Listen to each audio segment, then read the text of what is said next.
Hare Krishna Krishna Krishna Hare Hare Hare Rama Rama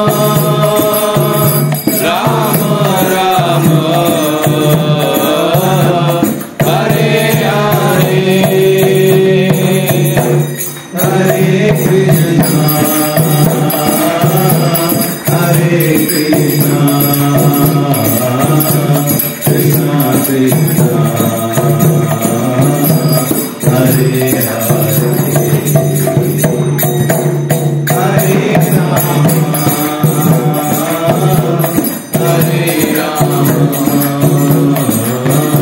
Rama Rama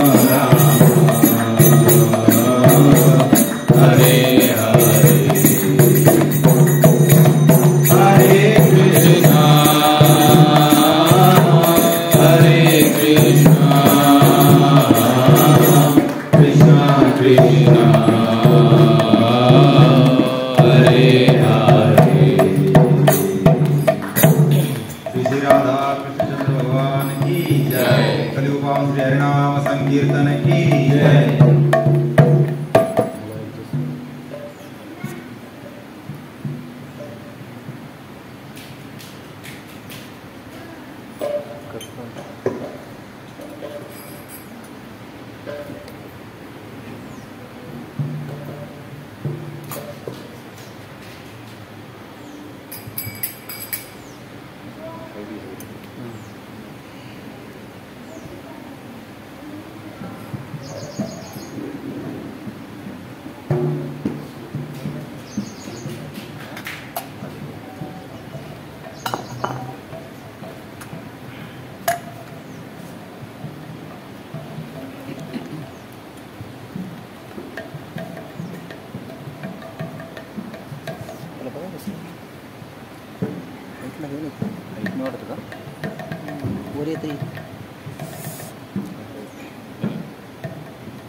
नाही नव्हती काही ठेरा कनेक्टच झाले आता घ्या त्याला पलीकडे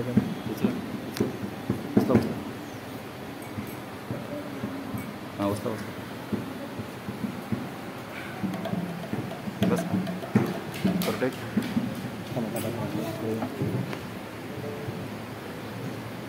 कॅमेरा व्यवस्थित असा तिथेच असेल ना ऑप्शन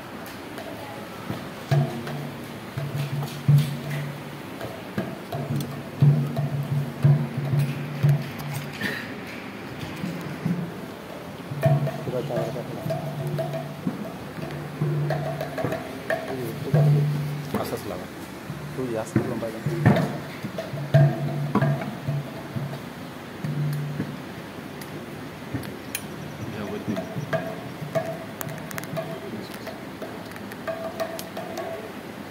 अजून पाहिजे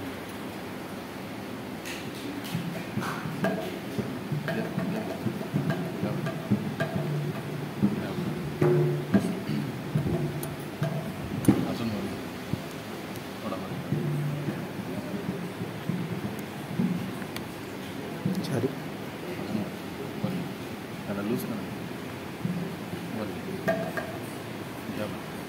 बस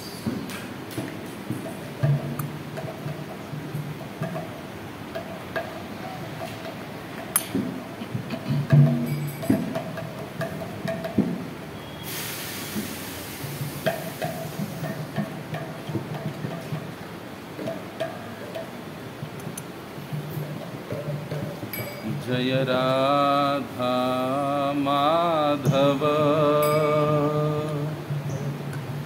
जय कुंज बिहारी जय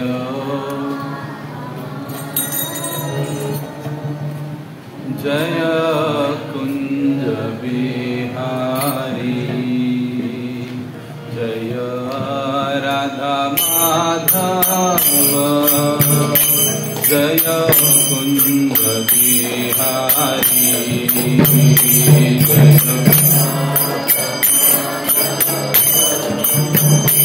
जय कुंज बिहारी बिहारी जय गोपी जन वल्लभा जय गिरिवरधारी जय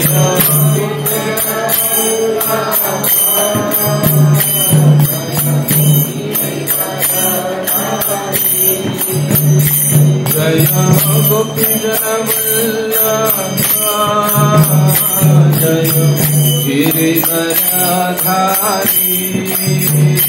जय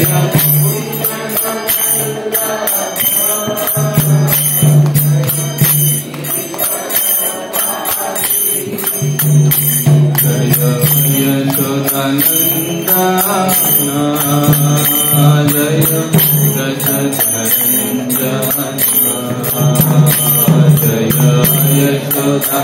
जय व्रजधरंजन जय यशोदा जय व्रजधरंजन जय यमुना तीरवनचारी जय कुंज बिहारी जय यमुना तीरवनचारी कुंज बिहारी जय यमुना तीरवनचारी जय कुंज बिहारी जय यमुना तीरवनचारी जय कुंज बिहारी जय राधा माधव जय कुंज बिहारी जय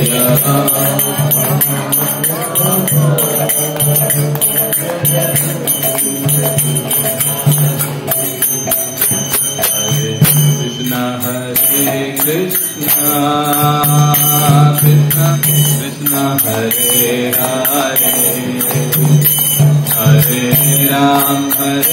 Ram, Ram Ram Hare Hare, Hare Krishna Krishna Hare Hare, Hare Hare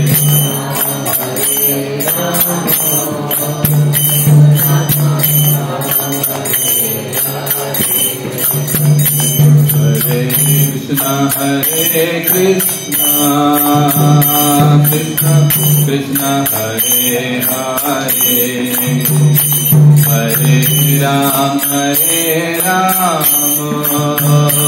Ram Ram Hare Hare, Hare Ram Hare Hare, Hare Krishna, Krishna Krishna Hare Hare, Hare Ram, Ram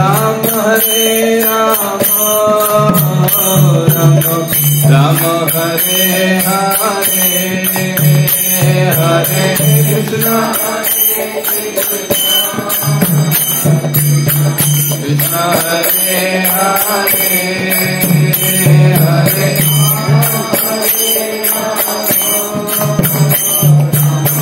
Ram Hare Hare, Hare Krishna, Krishna Krishna Hare Hare,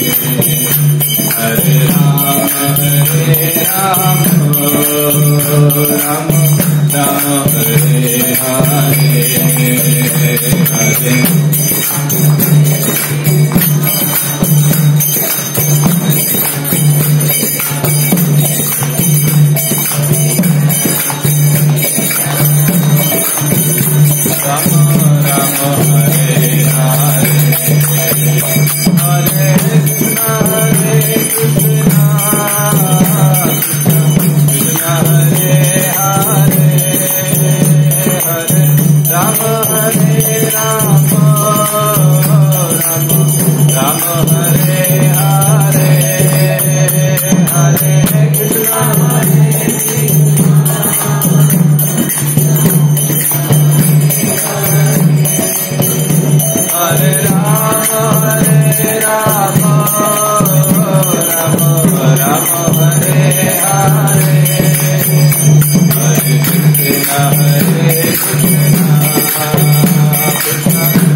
Radha Krishna चंद्र भगवान की जय। श्री श्री निताई गौर सुंदर भगवान की जय। श्री श्री सीताराम लक्ष्मण भक्त हनुमान की जय। निताई गौर प्रेमानंदे हरि हरि बोल।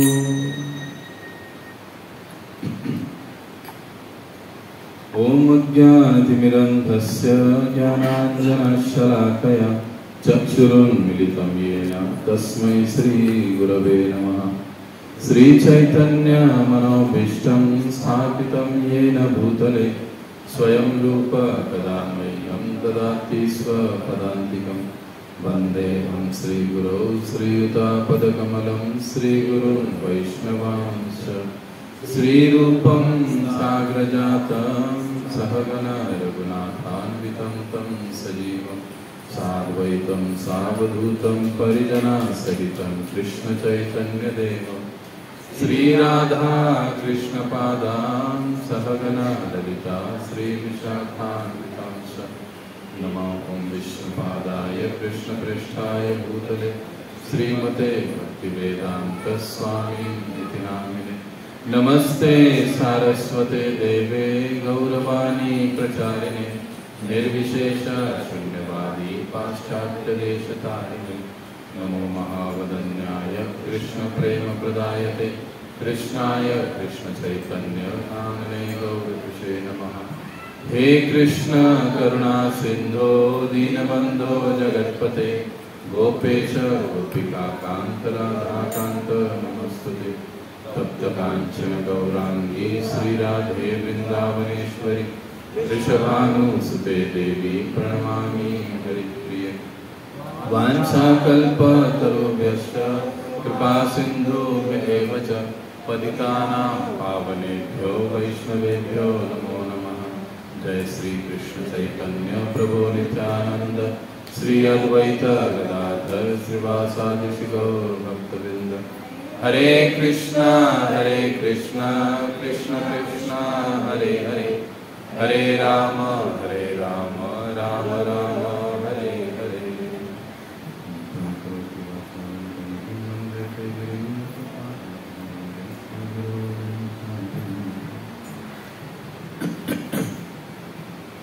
हरे कृष्णा। आज के सत्संग कार्यक्रम में सभी भक्तों का हार्दिक स्वागत है।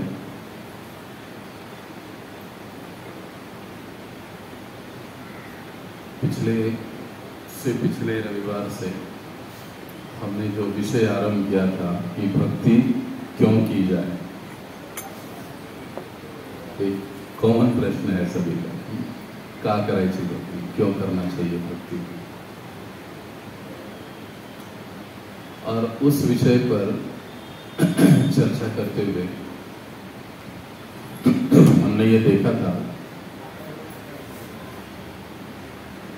कि भक्ति का मतलब है भगवान की प्रेममयी सेवा। फिर चाहे कोई भी सेवा हो, बड़ी से बड़ी सेवा हो, छोटी से छोटी सेवा हो, सेवा करना भगवान की, इसका मतलब ही भक्ति है। तो भक्ति के इस व्याख्या के बारे में हमने चर्चा की थी और फिर आगे चलकर हमने पहला कारण हमने देखा था कि क्यों हमको भक्ति करनी चाहिए। और जैसे कि सभी को याद रखना चाहिए, ये सारी चर्चा हम लोग नारद भक्ति सूत्र इस ग्रंथ के आधार पर कर रहे हैं, जिसको प्रभुपाद जी ने लिखा है, उसके बाद उसका अनुवाद तात्पर्य प्रभुपाद जी ने दिया है और बाद में जीबीसी के द्वारा इसको पूर्ण किया गया। बड़ा ही महत्वपूर्ण ये ग्रंथ है कि जिसमें नारद मुनि भक्ति के सिद्धांतों को, भक्ति के तत्वों को प्रकाशित करते हैं। अब पहले पूरे इसके अध्याय में जो 39 सूत्र है उसमें यही विषय आता है कि भक्ति क्यों करनी चाहिए। फिर जब दूसरा अध्याय चालू होता है तो फिर विषय आता है कि ठीक है, हमको ये पता चल गया कि भक्ति क्यों करनी चाहिए, लेकिन अब अगली जो बात है कि भक्ति कैसे की जाए, ये उसके आगे की बात है। सबसे पहले तो ये समझना जरूरी है कि भक्ति करना ही क्यों है, फिर उसके बाद कैसे की जाए, तो उसको भी हम लोग आरंभ करेंगे। लेकिन अब क्यों की जाए, तो पहला कारण हमने देखा था कि अगर हम लोग भक्तिमय सेवा करते हैं तो हम सहज ही भगवत धाम को प्राप्त कर सकते हैं, कृष्ण प्रेम को प्राप्त कर सकते हैं, भगवत प्रेम को प्राप्त कर सकते हैं। सा तस्मिन् परम प्रेम स्वरूपा, नारद मुनि कहते हैं, पहला सूत्र है कि कोई भक्तिमय सेवा के पथ पर चलता है, भक्तिमय सेवा करता है, प्रेममयी सेवा करता है, भक्ति करता है, तो वह निश्चित रूप से भगवान की प्राप्ति करेगा। उदाहरणार्थ परीक्षित महाराज केवल भगवान की कथाओं को सुनकर उन्होंने भगवान की प्राप्ति की। तुकाराम महाराज जय जय राम कृष्ण हरि, भक्ति का पालन करते हुए, गृहस्थी होते हुए भी वो देह के साथ वैकुंठ चले गए। इसलिए कोई भी सर्वसामान्य व्यक्ति जो इस भौतिक जगत के दुखों से, जन्म मृत्यु के चक्र से छूटना चाहता है, उसको भक्ति करनी चाहिए। दूसरा कारण हमने देखा था कि भक्ति क्यों करनी चाहिए, क्योंकि भक्ति या भक्तिमय सेवा, ये भक्ति के जो कार्य है वो नित्य शाश्वत होते हैं। देखो, हम लोग इन्वेस्टमेंट, मराठीत अपन गुंतवणूक म्हणतात, कहाँ करते हैं? जो बैंक डूबेगा नहीं, इसका गारंटी ले लेकर हम, वो डूबता ही है वो बात छोड़ दो, लेकिन हम वो पूरा देखते हैं कि भैया इसका शाश्वती क्या है, ये अच्छे से स्टेबल बैंक है क्या नहीं है, या संस्था ऑर्गेनाइजेशन है क्या नहीं है, तो उसी में हम लोग अपना पैसा लगाते हैं। ऐसा कहीं पर भी नहीं लगाते।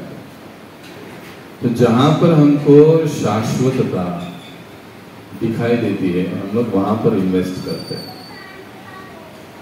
तो ये जो भक्ति है, प्रेममयी सेवा है, हम भक्ति करते हैं, इसका मतलब हम लोग कुछ तो यहां पर इन्वेस्ट कर रहे हैं।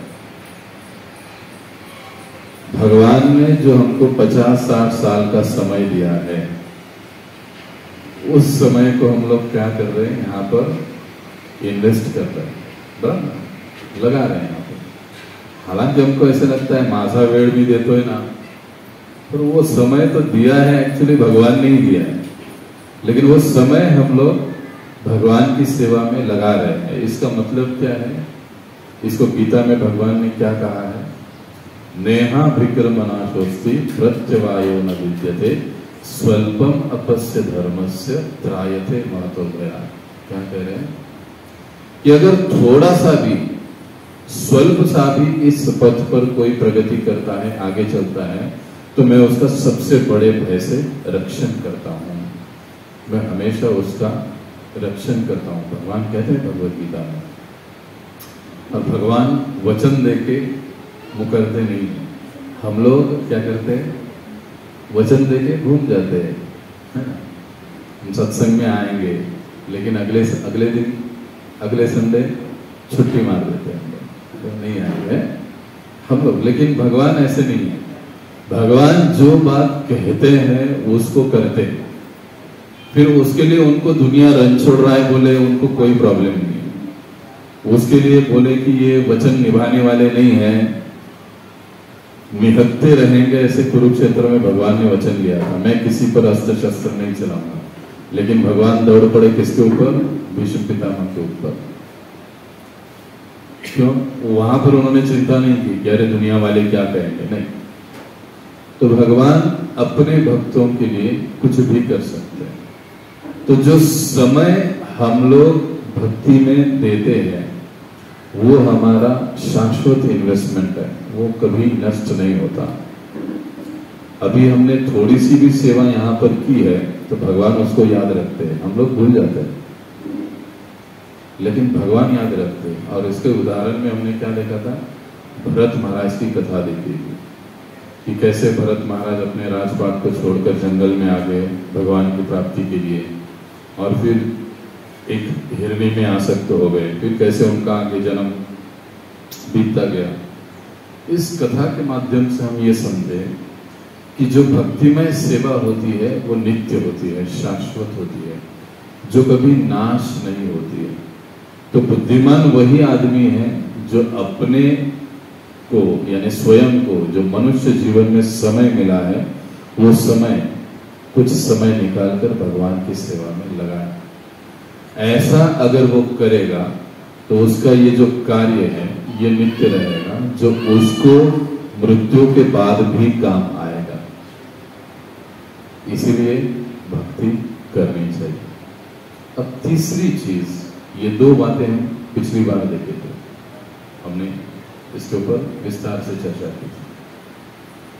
अब तीसरा कारण नारद मुनि कहते हैं, यत् लब्ध्वा पुमान, यत् यानी जो, लब्ध्वा मिल जाता है, पुमान यानी भक्ति के बारे में बात हो रही। जब कोई व्यक्ति भक्ति को प्राप्त करता है या भक्तिमय जीवन की शुरुआत करता है, इसका मतलब क्या है? जब कोई हरे कृष्ण महामंत्र को जपना आरंभ कर देता है, जब कोई भक्तों के संग में आकर कथा कीर्तन सुनना आरंभ कर देता है। इसलिए ये क्या कहा गया है? यत् लब्ध्वा पुमान। जब कोई व्यक्ति इस प्रकार से भगवान की प्रेममयी सेवा या भक्ति को प्राप्त कर लेता है तो क्या होता है? सिद्धो भवति। पहली बात बताते हैं नारद मुनि, वो सिद्ध बन जाता है। दूसरी बात कहते हैं अमृत भवति, यानी वो अमृत यानी अमर बन जाता है। और तीसरी बात वो कहते हैं तृप्तो भवति, वो तृप्त हो जाता है। अब ये तीन चीजें नारद मुनि बता रहे हैं कि अगर कोई व्यक्ति भक्ति के पथ का पालन करना आरंभ कर देता है तो वो सिद्धो भवति, सिद्ध बन जाता है। सभी को सिद्धि चाहिए होती है, सभी लोगों को सिद्धि चाहिए। फिर सिद्धि किसी के लिए ना, कोई ऐसे हवा में हाथ हिलाकर सोने की घड़ी निकाल देता है, कोई और कुछ करता है, कोई क्या कहते हैं वो भस्म निकालता है और कुछ करता है। तो सिद्धियां अनेक प्रकार की सिद्धियां हैं, लेकिन जो कोई व्यक्ति भक्ति का अनुशीलन करता है, भक्ति आरंभ करता है, भक्ति या प्रेममयी सेवा करना आरंभ कर देता है तो उसको सिद्धि प्राप्त होती है, ऐसे कहा नारद मुनि कहते हैं। अब यहां पर बैठे हमको कितना को सिद्धि प्राप्त हो गई ना, सवाल है। कोई आदमी कहेगा हाँ हरे कृष्ण वाले ने किती सिद्धि मिळाली सांगा बरं।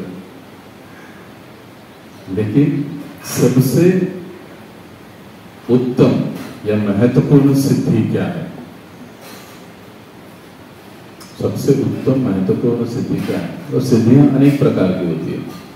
कोई लोग पानी पर चलते हैं, कोई जो योगी होते हैं वो एकदम छोटे से छोटे हो जाते हैं। हमने देखा ना, कई बार हम लोग सुनते हैं, देखते हैं किसी टीवी कार्यक्रम में इधर उधर कोई ऐसे बड़ा होता है। रामायण कथा में हम लोग सुनते हैं हनुमान जी छोटे हो गए फिर बड़े हो गए। वो सिद्धि एक प्रकार से अपना रूप बदलते हैं, पानी पर चलते हैं और न जाने क्या क्या। कोई हाँ, जैसे मैंने बताया, हवा में हाथ हिलाता है, सोने की घड़ी निकालता है। मैंने एक बार कहा था हमारे बचपन में हमारे गांव में एक आदमी था माजा जोड़, वैसा सर में हाथ लगाता था और खड़ी शक्कर निकाल के देता था। वो हमने देखा है, हमने आंखों से देखा है। यहाँ तक हम लोग इतने विचित्र थे कि हम लोग उसकी बाह ऐसे करके देखते थे। वो हमारे रिलेशन में थे हम लोग उनका बहुत मजाक वगैरह करते थे. वो लाईक कहते आजोबा आणि मुलं असं होतं. त्याच्यामुळे ते चालायचं. आम्ही कुठून काढला आजोबा तुम्ही, दाखवा मला. माहिती अरे नहीं वाला, वो भगवान दत्तात्रेय के भक्त थे. काफी पुरानी बात है, लगभग मतलब अभी ये 30-35 साल पहले की बात है. हम कुछ 6-7 साल के रहेंगे, लेकिन बात अच्छे से. तो सिद्धियां अलग अलग प्रकार की हैं, लेकिन आप सोचिए ये सारी सिद्धियां कुछ समय के लिए रहती हैं, बाद में खत्म हो जाती है. आप हवा में हाथ हिलाकर सोने का घड़ी निकालोगे, सोना निकालोगे, कितना दिन चलेगा? मरना तो है ही, बीमारी तो है, बुढ़ापा तो है ही, उससे तो कोई छूटने वाला नहीं है. सिद्धियां कितनी भी हो, पानी पे चलने वाला भी मरने वाला है, उसको भी बुढ़ापा होगा, उसको भी बीमारी होगी. तो इन सिद्धियों से सबसे बड़ी या परे सिद्धि कौन सी है? नारद मुनि समझाते हैं. वो बताते हैं कि भगवान की प्राप्ति करना ये सबसे बड़ी सिद्धि है, या भगवान की प्राप्ति के पथ पर चलना ये सबसे बड़ी सिद्धि है. इसीलिए कहते हैं कि जो भक्त होता है वो ऑलरेडी पहले से ही मुक्त होता है, उसे मुक्ति के लिए कुछ अलग से प्रयास करने का जरूरत नहीं. इसलिए भक्ति का महत्व बहुत बताया गया है. इसलिए नारद मुनि जो कह रहे हैं कि सिद्धो भवति, व्यक्ति सिद्ध हो जाता है, उसको सिद्धि प्राप्त होती है. यानी हम सभी जो प्रभुपाद जी के अनुयायी है, हमको एक सिद्धि मिल गई है. हम आज नहीं तो कल भगवान को अवश्य प्राप्त करेंगे. ये सिद्धि हमको मिल चुकी है. अब ये हम पे निर्भर करता है, हमको लेटे लेटे चलना है, रेंगते रेंगते चलना है, कि दौड़ते दौड़ते चलना है, ये हमारे पे निर्भर है. लेकिन प्रभुपाद जी ने, अपने गुरु महाराज जी ने, सभी ने, उनके शिष्यों ने हमको ये सिद्धि दे दी. अब बाकी बात हमारी थी. जैसे सिद्धि अपने आप तो नहीं मिलती, उसके लिए साधना करनी पड़ती है, तो ऐसी ही बात है. ये सिद्धि हमको मिल चुकी. इसलिए प्रभुपाद जी इस तात्पर्य में समझाते हैं तीसरे सूत्र के कि जो 100% भक्तिमय सेवा में नियुक्त होता है वही सिद्ध बनता है.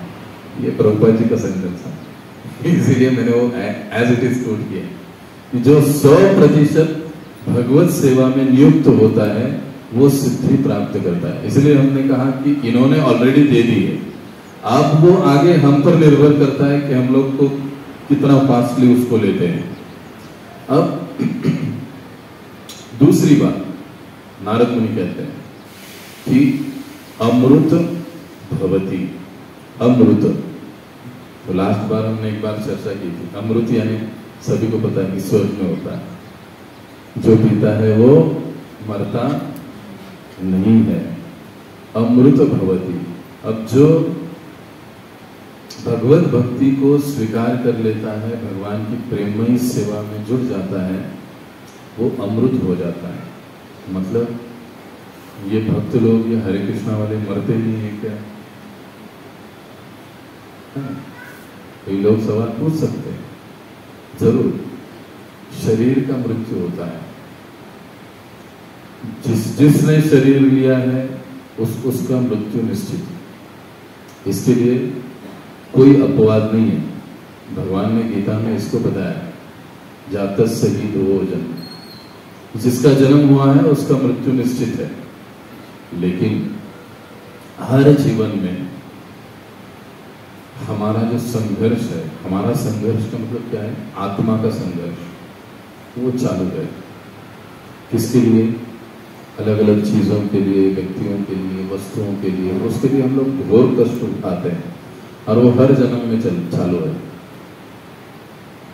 देखो चिड़िया का जन्म देखो, अब बरसात चालू होगा, हर एक कौवा, हर एक चिड़िया अलग अलग जगह से सूखा हुआ घास इकट्ठा करने में लगे हुए हैं. देखा आपने? उनका संघर्ष है उस शरीर में, बरसात से अपने आप को बचाने के लिए. हम लोग भी बरसात से पहले अपनी छत को चेक करते हैं. ये संघर्ष हर जीवन में चलते रहता है। आत्मा का संघर्ष, अगर इस संघर्ष को रोकना है तो रोकने का विधि क्या है? वो है भगवान की प्रेममयी सेवा या भक्ति। उससे क्या होता है? अगला शरीर ही नहीं मिलेगा। व्यक्ति भक्ति में सिद्ध बनकर सीधे भगवत धाम जाएगा। अगर पुनः जन्म नहीं मिलेगा तो फिर पुनः संघर्ष का सवाल ही पैदा नहीं होगा। जब तक जन्म है तब तक संघर्ष, दुख, कष्ट, जन्म, मृत्यु, जरा, व्याधि, आदि दैविक क्लेश, आदि भौतिक क्लेश, आदि आध्यात्मिक क्लेश, ये सातों दिशाओं से सातों हथौड़े चलते रहेंगे। ये मुक्त कब होंगे? जब हम भगवान की प्रेममयी सेवा को स्वीकार करेंगे। इससे हम आहिस्ता आहिस्ता मुक्त होंगे। इसीलिए नारद मुनि कह रहे हैं कि अमृत भवति। जैसे ही कोई भक्ति को स्वीकार कर लेता है उसके लिए ये गारंटी है कि भैया अब इसके बाद में तुम्हें पुनः संघर्ष नहीं है। लेकिन अगर हम कुछ गड़बड़ी करें तो फिर हो सकता है। लेकिन अगर हम गंभीरता से अपने अंतिम क्षण तक लगे हुए हैं तो गारंटी है। कितने सारे संतों के जीवन में हम इस बात को देखते हैं। अमृत भवति, अब तृप्तो भवति। तीसरी बात नारद मुनि कही कि व्यक्ति तृप्त हो जाता है भक्ति को स्वीकार करने के बाद। अभी ये प्रश्न अपने हरे कृष्ण भक्तों से है। क्या हम लोग कृष्ण भावना या कृष्ण भक्ति का स्वीकार करके तृप्त हुए हैं? जवाब मत दीजिए, अपने आप रखिए, अपने पास ही रखिए।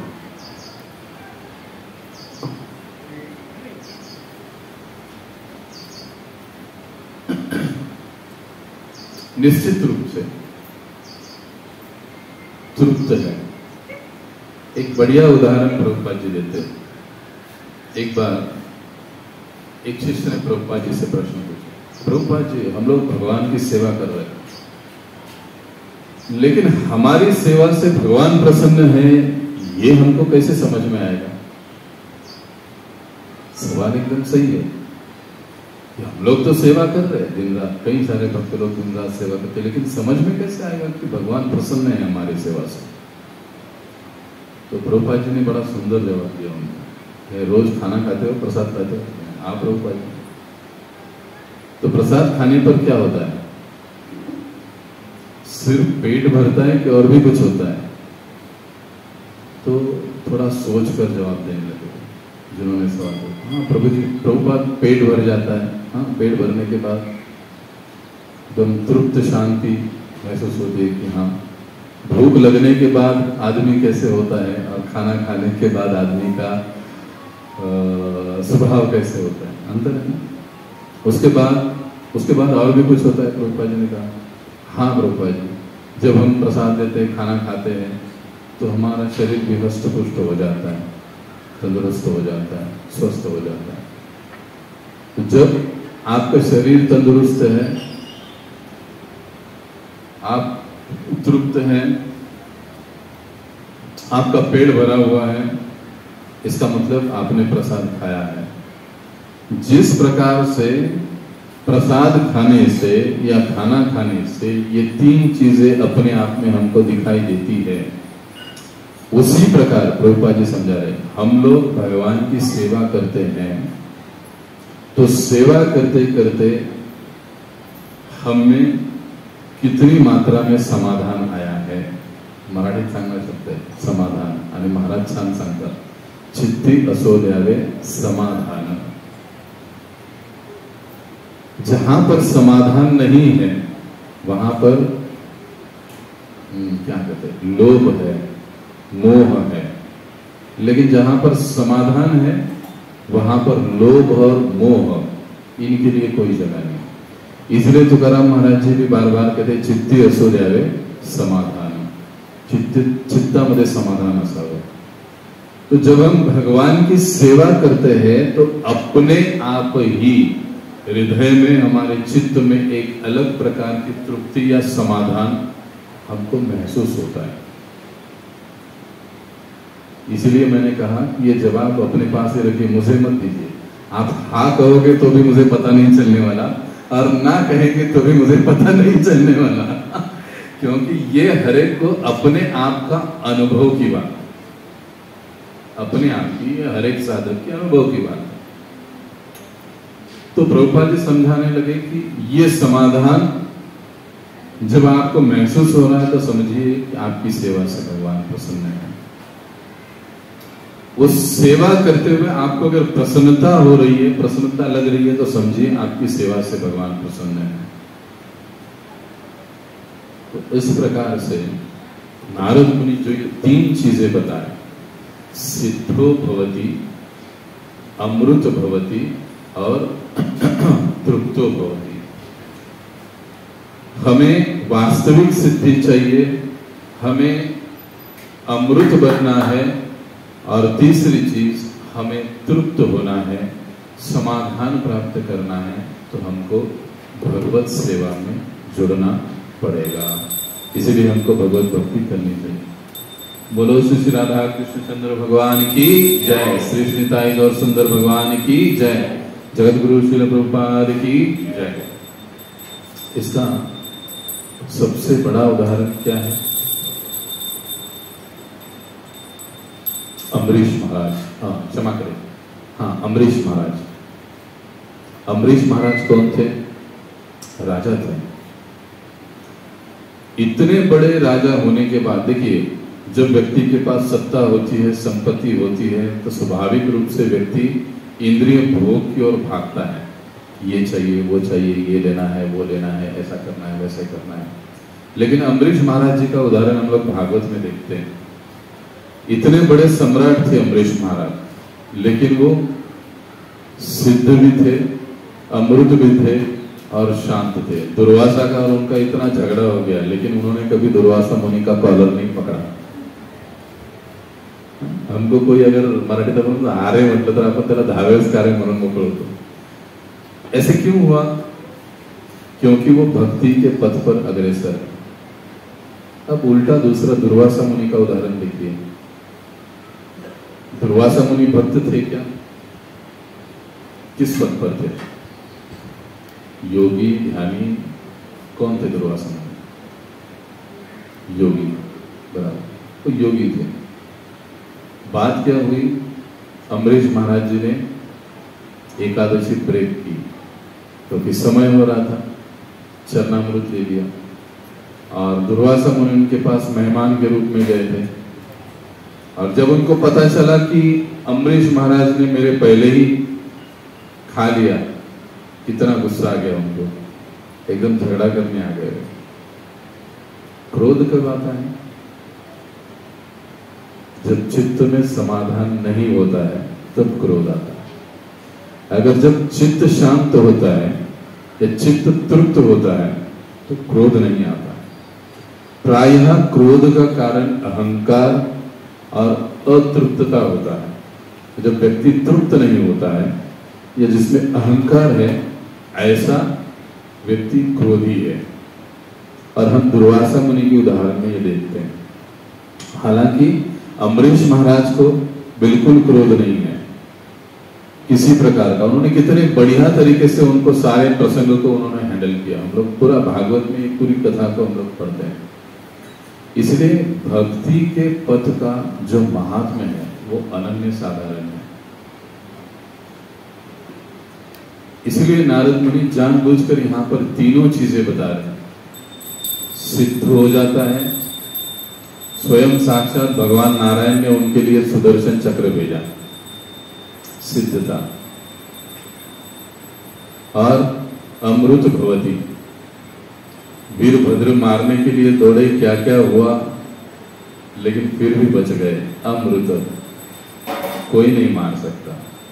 तीसरी चीज तृप्तो भवति, उनको कोई चीज, इतना सब कुछ होने के बाद भी अंत में उन्होंने क्या कहा? जब भगवान ने कहा कि तुमने जाओ, मेरे भक्त के प्रति अपराध किया है, तुम जाकर अम्बरीश महाराज जी से क्षमा मांगो।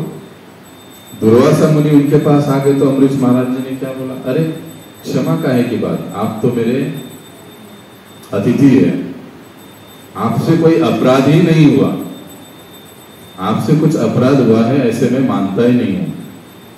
इतना सब मारने की कोशिश की, उसके बाद भी अम्बरीश महाराज कहते कि आपने मेरे प्रति कुछ अपराध किया ऐसे मुझे लगता ही नहीं है। ये है तृप्तो भवति। जब चित्त में तृप्ति होती है तो व्यक्ति का व्यवहार इसी प्रकार से होता है, तृप्तो भवति। अब सोचिए, तो जब कोई व्यक्ति को तृप्त होना है, अमृत होना है, सिद्ध बनना है, तो उसे भक्ति के पथ का पालन करना चाहिए, कृष्ण भावना का पालन करना चाहिए, अनुशीलन करना चाहिए। चौथी बात अब नारद मुनि कहते हैं, क्यों भक्ति की जाए।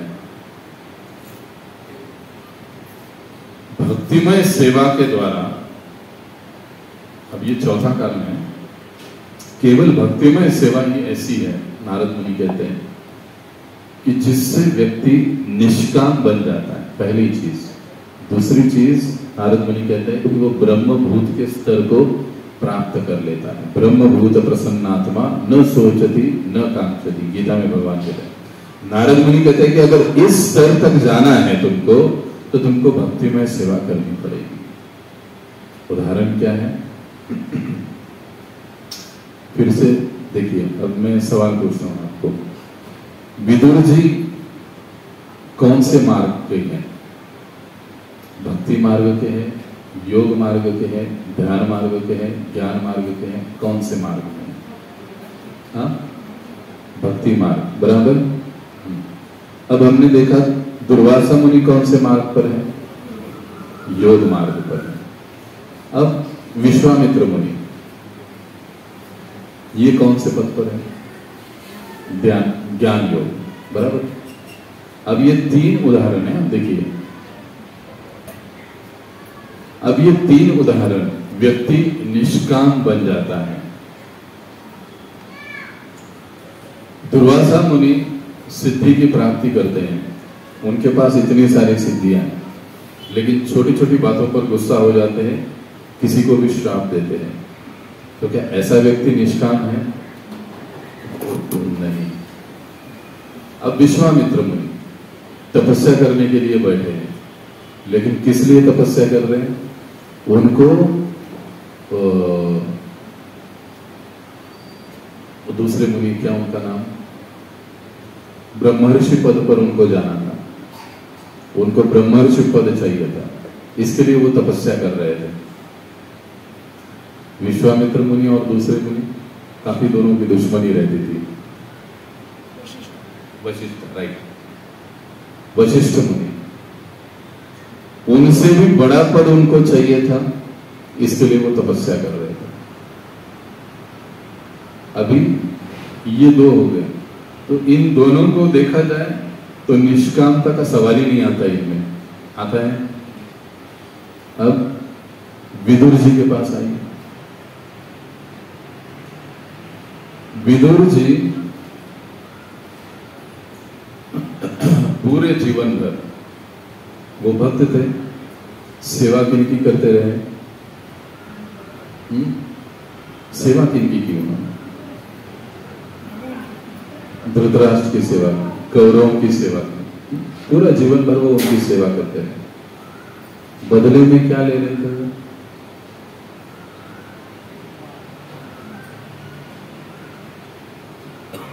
जब ये महाभारत का बहुत महत्वपूर्ण प्रसंग है, जब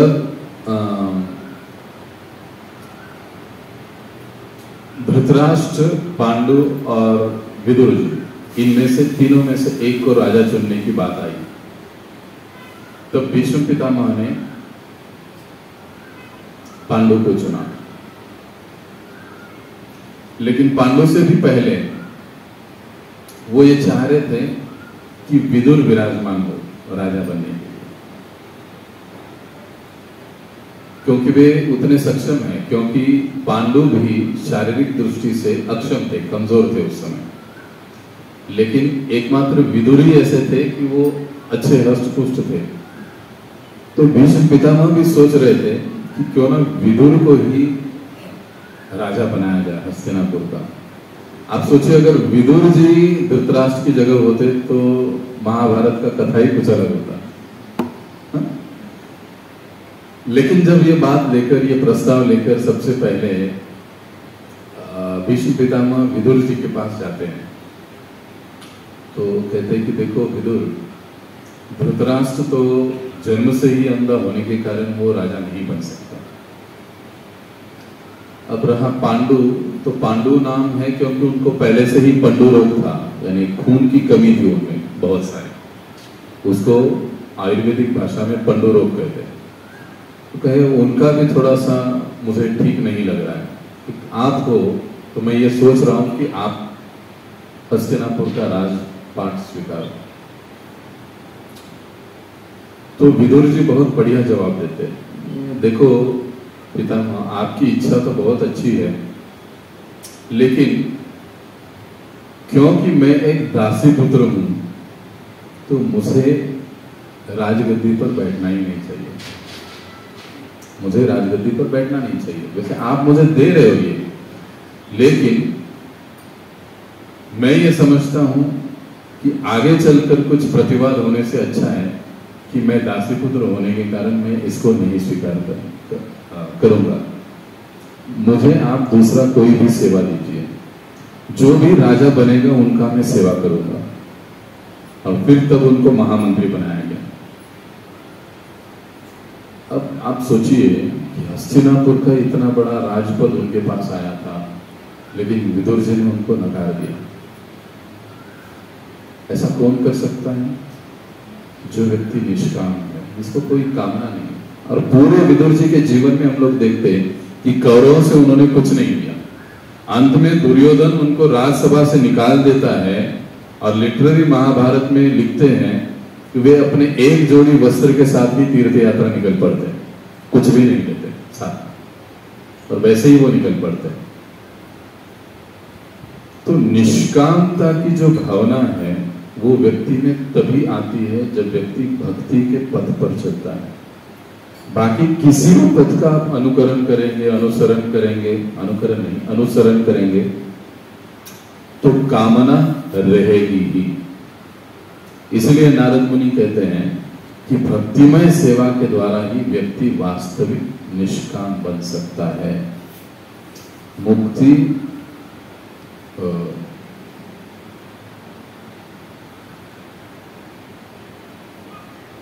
भुक्ति मुक्ति कामी सकले अशांत, कृष्ण भक्त निष्काम अतएव शांत। चैतन्य महाप्रभु चैतन्य चरितामृत में देखते हैं कि जो मुक्ति की इच्छा करता है वो अशांत रहेगा, जो भोग की इच्छा करेगा वो भी अशांत रहेगा। मुक्ति भुक्ति सभी लोग अशांत रहेंगे, लेकिन एकमात्र कृष्ण भक्त निष्काम, कृष्ण भक्त का कोई इच्छा कोई कामना नहीं होता है, अतएव शांत, इसलिए वो शांत रहता है, इसलिए वो निष्काम बन जाता है, क्योंकि उसकी कोई इच्छा नहीं होती। ब्रह्मभूत स्तर पर वो आसानी से आ जाता है। अब भक्तिमय जीवन में कुछ नियमों का पालन करने से हम लोग आहिस्ता आहिस्ता इस ब्रह्मभूत स्तर पर आ जाते हैं। कई बार लोग कहते हैं ना, अरे एवढं सगळं करायची काय गरज है, इतना सब कुछ करने की क्या जरूरत है। हम जो है हमारी सीधी सादी भक्ति, हमारा खत्म सादी भोली भक्ति, जैसे हमको लगता है वैसे हम लोग करेंगे।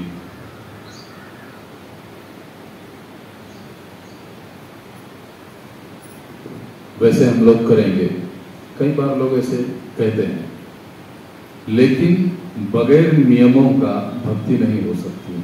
कई बार लोग कहते हैं ना, नहीं बाबा ये हरे कृष्णा वालों का बहुत कड़क होता है, ये नहीं करना, वो नहीं करना, ऐसे नहीं करना, वैसे नहीं करना, ये नहीं खाना, वो नहीं खाना। लेकिन नियमों के सिवाय भक्ति नहीं हो सकता। अगर हम नियमों का पालन करेंगे तभी हम लोग भक्ति कर पाएंगे। नियमों का पालन अगर हम लोग करेंगे ही नहीं तो फिर हम लोग कभी भक्ति कर ही नहीं पाएंगे। उसमें से सबसे पहला नियम क्या है? हर रोज हरे कृष्ण महामंत्र का जप करना। हरे कृष्णा कृष्णा कृष्णा हरे हरे, हरे राम राम राम हरे हरे। तो ये एक नियम है। इसमें कई बार प्रश्न आता है, अरे नाम जपने से क्या होता है, क्यों नाम जपेंगे, क्या जरूरत है इसका। जब तक हम भगवान का नाम नहीं जपेंगे, ये भक्ति शुरू करने की पहली सीढ़ी है, पहली सीढ़ी है। कई बार ऐसे होता है, घर में जब करेंगे तो फिर पिताजी क्या कहेंगे, बेटा क्या कहेगा, बहू क्या बोलेगी, ये कई सारा डर होता है, कई सारी चिंताएं होती है। घर में माला लेकर बैठेंगे तो लोग क्या कहेंगे, बाजू वाले क्या कहेंगे, कई सारे प्रश्न मन में होते हैं। लेकिन जब तक उसमें भी सवाल आता है ना, माला लेकर ही जब क्यों करना है, मन ही मन में चलता है तो कर सकते हैं ना, मन ही मन में, ये भी सवाल होता है लोगों को। लेकिन बात क्या है, अभी हम लोग 15 दिन रोज गाएंगे, मुखे हरि मना पुण्याची गणना कौन करी। लेकिन जब हरि बोलने की बात आती है तो फिर कहते मन में कहीं क्यों नहीं चलेगा। कहते मुखे हरि मना, मने हरि मना आहे का, आहे काय सांगितलंय काय महाराजांनी माऊलींनी, मुखे हरि मना। त्यांना मन शब्द माहित नव्हता का, उनको मन शब्द पता नहीं था क्या, लेकिन फिर भी उन्होंने कहा मुखे हरि मना। इसका मतलब वो चाहते हैं मुख से हरि नाम ले। तो जब हम लोग हरिनाम लेना, हरे कृष्ण महामंत्र का जप करना हम लोग आरंभ करते हैं, इसका मतलब हम भक्तिमय जीवन में पहला कदम रखते हैं। फिर हम लोग हर रोज एक माला जप करने के लिए यहाँ पर आ सकते हैं। शाम को पास में कोई रहता है तो 7 बजे आरती होता है, आरती के समय आप आ सकते हो, एक माला यहाँ बैठकर जप कर सकते हो। घर में कोई कुछ कहने का सवाल ही नहीं, चोरी चोरी छुपके छुपके लोग काय म्हणतील, हा काय म्हणेल, तो काय म्हणेल, प्रश्नच येत नहीं, सवाल ही नहीं पैदा होगा। तो यहाँ पर आकर बैठकर, मंदिर उसी लिए होता है, मंदिर किस लिए होता है, मंदिर का उद्देश्य ही यहाँ पर आए, बैठे, साधना करे, जप करे, थोड़ा समय यहाँ पर बिताए, कुछ पढ़े और फिर जाए, जैसे भी समय है। किसी यहाँ वहाँ क्या कहते हैं, पेपर वाचनालय में बैठने से तो अच्छा है यहाँ पर आकर हम समय बिताएं, यहाँ पर हम लोग बैठे, एक माला हमारा जप भी हो जाएगा। जो भी नए भक्त हैं, आसपास रहते हैं, यहाँ पर जप के लिए आ सकते हैं। कभी भी दिन में 4 के बाद तो कंपलसरी मंदिर चालू ही होता है, 8 बजे तक आप उस समय कभी भी आ सकते हैं। सुबह कभी होता है, भक्त लोगों के समय के अनुसार वो अपनी अपनी सेवा करके जाते हैं, तो 1 बजे तक कंपलसरी चालू रहेगा, इसका कोई गारंटी नहीं। लेकिन शाम को 4 से 8 बजे तक तो चालू रहता है। हम लोग आरती के लिए 7 बजे आ सकते हैं, हम लोग जप करने के लिए आ सकते हैं। तो ऐसे कुछ नियमों का पालन करने से हम आहिस्ता आहिस्ता भक्ति के स्तर पर, ब्रह्मभूत स्तर पर हम लोग पहुंच जाते हैं। प्रसाद लेने की कोशिश करें, जितना हो सके उतना प्रसाद ही लेंगे। तो इस प्रकार से नारद मुनि हमको बताते हैं कि यदि हम लोग ब्रह्मभूत स्तर पर पहुंचना चाहते हैं, निष्काम स्तर पर पहुंचना चाहते हैं, तो हमको भगवान की प्रेममयी सेवा करनी चाहिए, भक्ति करनी चाहिए। अब 5वीं चीज जो बताते हैं, 5वां कारण,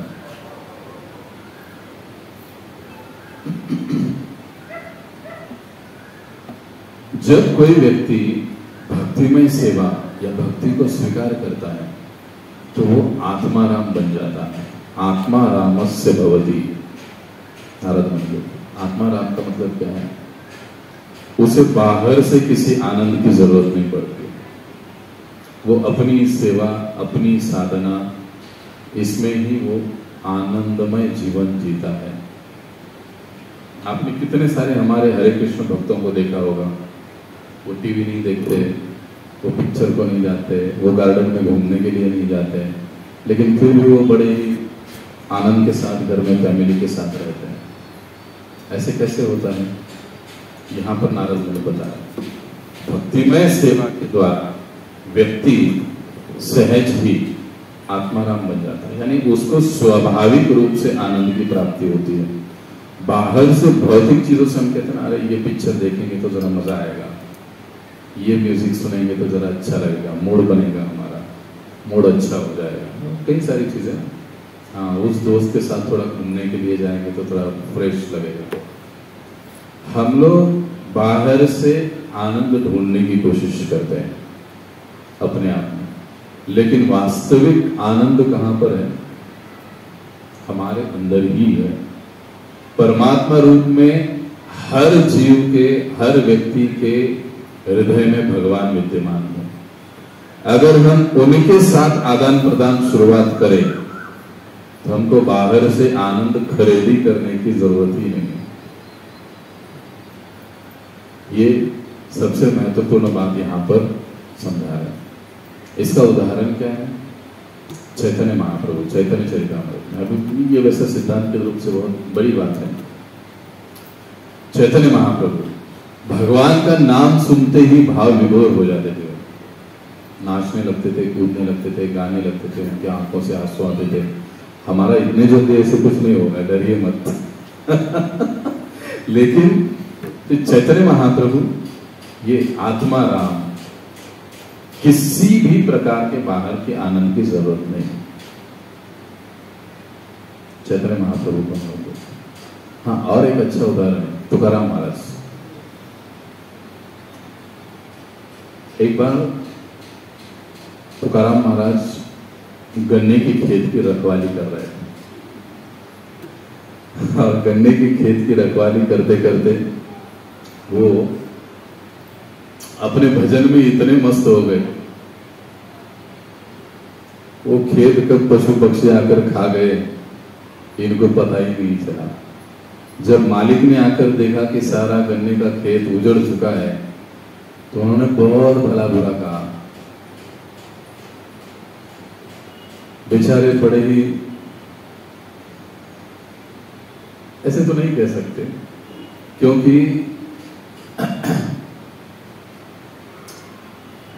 जैसे तुकाराम महाराज में कहते हैं ना, बरे झाले देवा निघाले दिवाळे, तो उनको कोई फर्क ही नहीं। वो ये कहने लगे कि अरे मेरे विठ्ठल की यही इच्छा थी, आपके खेत की रखवाली नहीं होनी थी तो नहीं हो गई। और वहां से बहुत कुछ भला बुरा सुना और अपने कीर्तन भजन करते करते निकल पड़े। निकलते निकलते एक गन्ना तो कहे मैंने दिन भर रखवाली की है, कुछ तो दो। तो उस मालिक ने एक गन्ना निकाल के उनके हाथ में दे दिया, इतना लेकर जाओ। और वो भी तुकाराम महाराज वो एक गन्ना लेकर घर में आ गए। अब घर में आ गए तो पत्नी बोलने लगी, अरे आज तो दिन भर काम करके मेरे पतिदेव आ गए तो लाया होगा। तो महाराज ने वो गन्ना दिया, हाँ मेरे दिन भर की कमाई है ये एक गन्ना। तो आवडी घेतला ऊस, या एका ऊसाचं मी काय करू?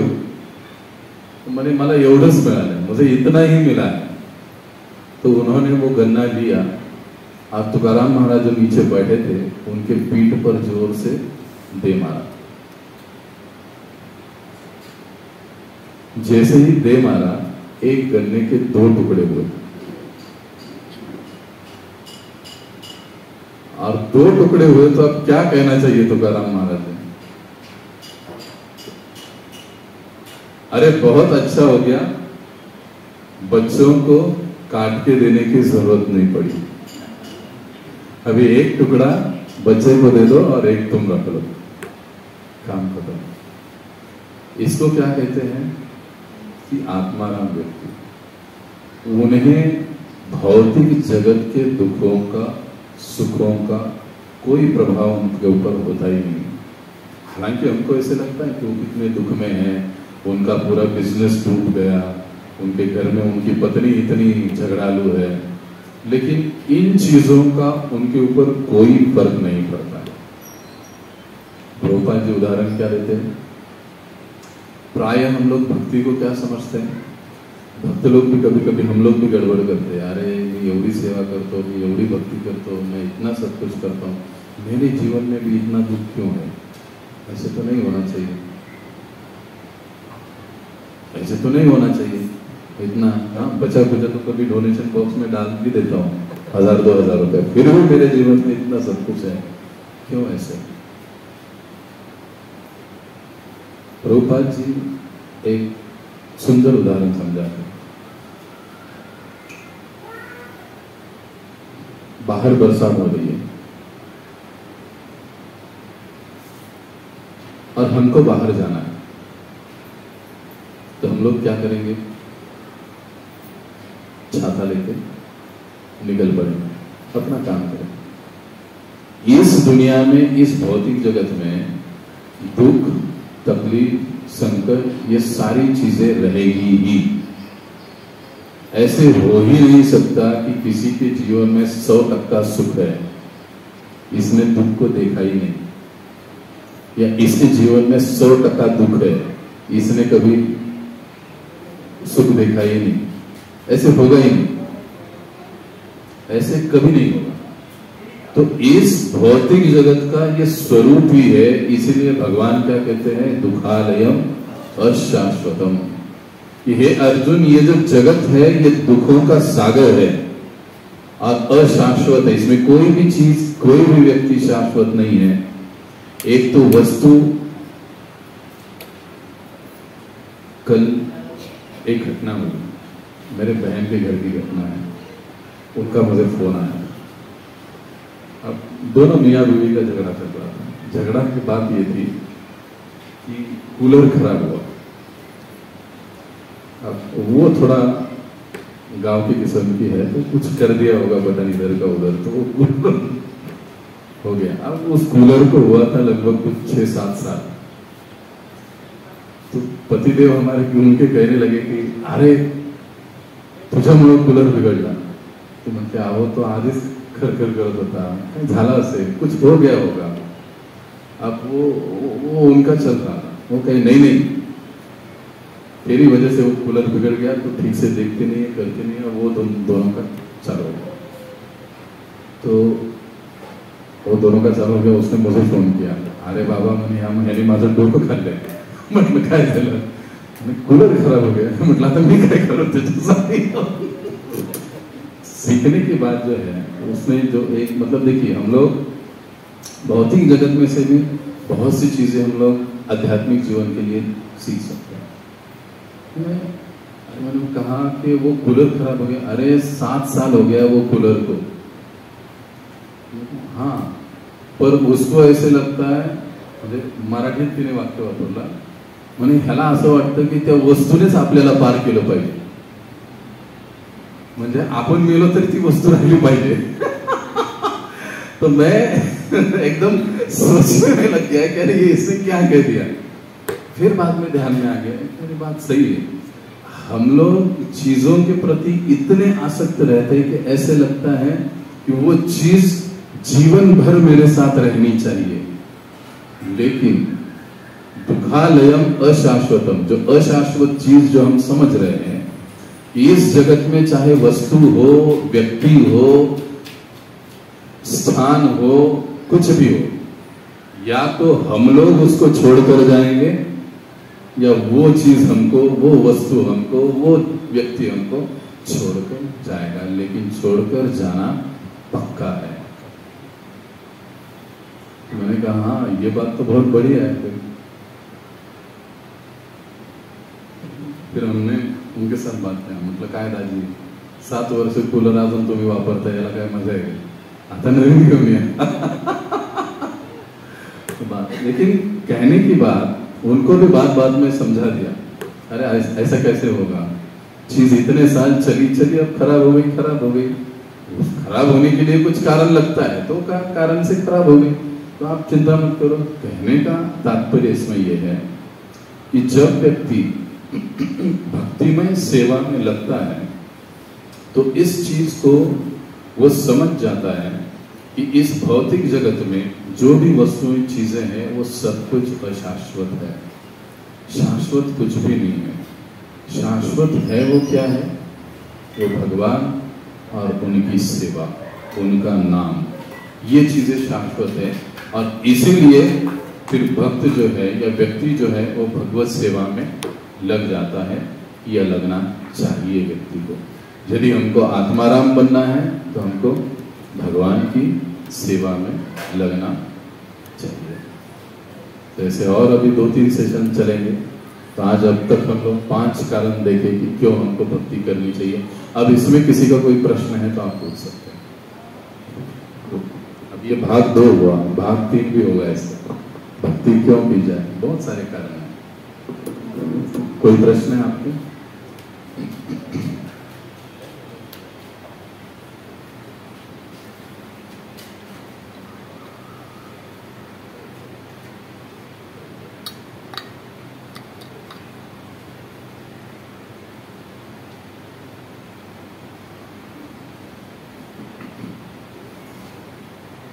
समजलं? समजलं नाही? का भक्ती केली पाहिजे? कोण सांगू शकेल? एक कारण. चला, तुम्हाला प्रश्न आहे तर मी प्रश्न विचार. का भक्ती केली पाहिजे?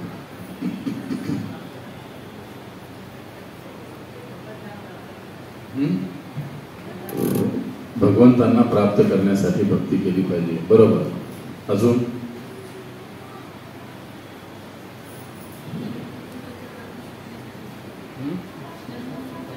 चक्रातून सुटण्यासाठी आपल्याला भक्ती केली पाहिजे, अगदी बरोबर. अजून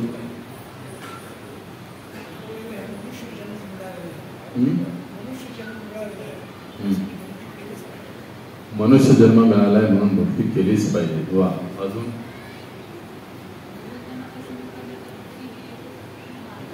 म्हणून भक्ती केली पाहिजे, अतिशय छान. अजून कोणी? इकडचे वाले, मागचे? कळलं ना जे काही झालं, आपण चर्चा केली ती सगळी कळली. मग काय कारण आहे? काय किती कारण आपण आतापर्यंत बघितली?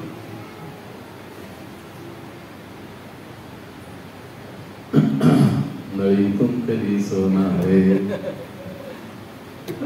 असं नको आहे. किती कारण बघितलं सांगा. आता एवढी तर कारण सांगितली माताजी लोकांनी.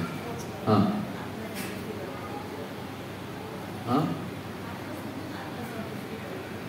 आत्मसंतुष्टी करिता. ओके, छान. अजून? और कुछ आपने लिख के दिया? हाँ, भगवान को आनंदित करने के लिए. अरे वाह, अच्छा है. जब से हाँ, अच्छा है.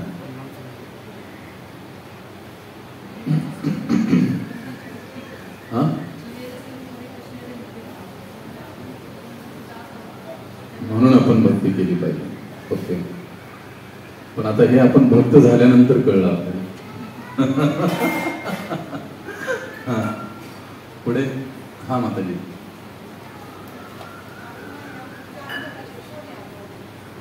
आपण कोण आहोत हे जाणण्यासाठी भक्ती केली पाहिजे. अरे वा, हा, छान. अजून?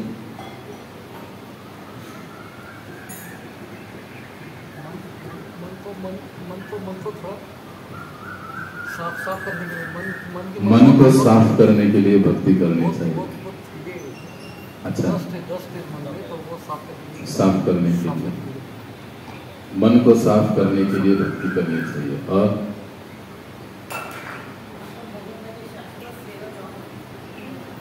हे आपण भक्त झाल्यानंतर कळलं आपल्याला. एक नवीन व्यक्तीच्या दृष्टिकोनातून विचार करा की का भक्ती करायला पाहिजे. आपण आता एवढं ऐकलं, कारण काय? आपल्याला कुठलं कारण आवडलं की हो मला हे कारण आवडलं, याच्यामुळे आपल्याला भक्ती केली पाहिजे.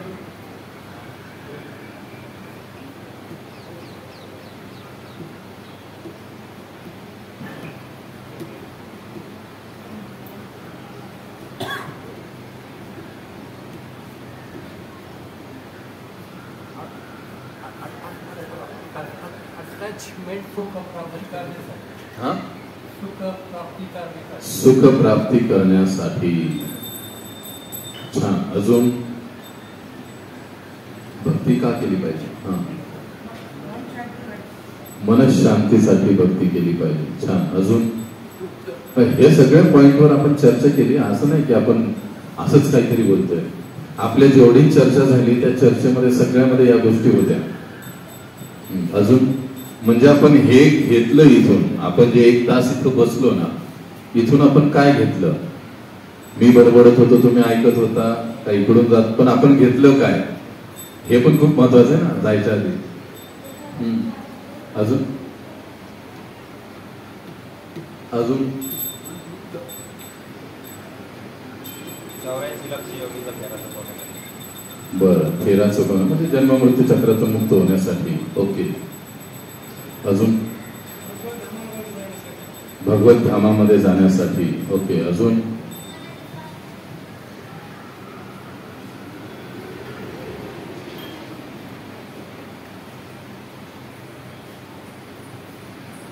शांत होण्यासाठी, सिद्ध होण्यासाठी, अमृत होण्यासाठी. अजून समाधान मिळवण्यासाठी. जे महत्वाचं ते राहिलेच की. बघा, म्हणजे आपण जेवढं ऐकतो त्यापैकी आपण किती घेतो. भक्ती करून आपण भगवंतांच्या जवळ जाऊ शकतो. बरोबर. आपण जेवढं ऐकतो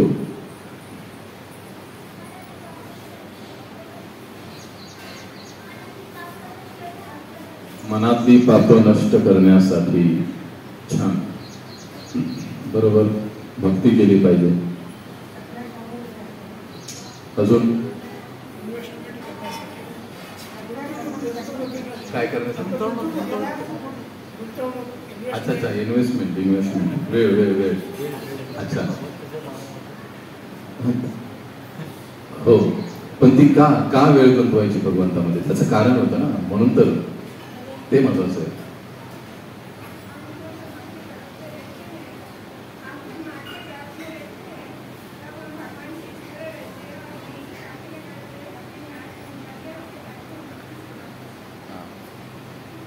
इसके लिए हमको भक्ती करनी चाहिए. भागवतामध्ये वर्णन आहे की ज्यावेळेस आपण सगळे आईच्या गर्भामध्ये होतो ना, 9 महिने आपण त्या छोट्याशा अंधाऱ्या खोलीमध्ये राहतो. तिथे सगळ्या प्रकारची घाण सुद्धा तिथेच असते. किडे मकोडे सगळे तिथेच असतात. ते आपल्याला चावत पण असतात. त्यावेळेस आपण प्रार्थना करतो, अरे देवा लवकर इथून सोडव. इथून मी बाहेर आलो की तुझी भक्ती करेन. प्रत्येकाने ही प्रार्थना केलेली आहे. माझ्या सहित सगळ्यांनी ही प्रार्थना केलेली आहे. पण बाहेर आला की काय होतं? विसरून जातो.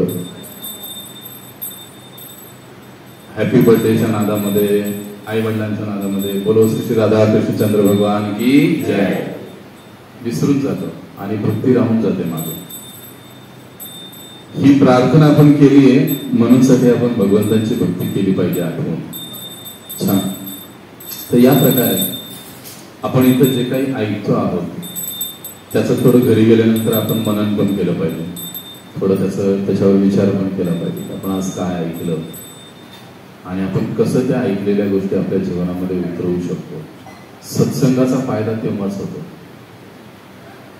नाहीतर काय असतं, हत्तीची आंघोळ बघितली, हाथी स्नान देता, हत्ती आंघोळ करताना बघितलंय का तुम्ही?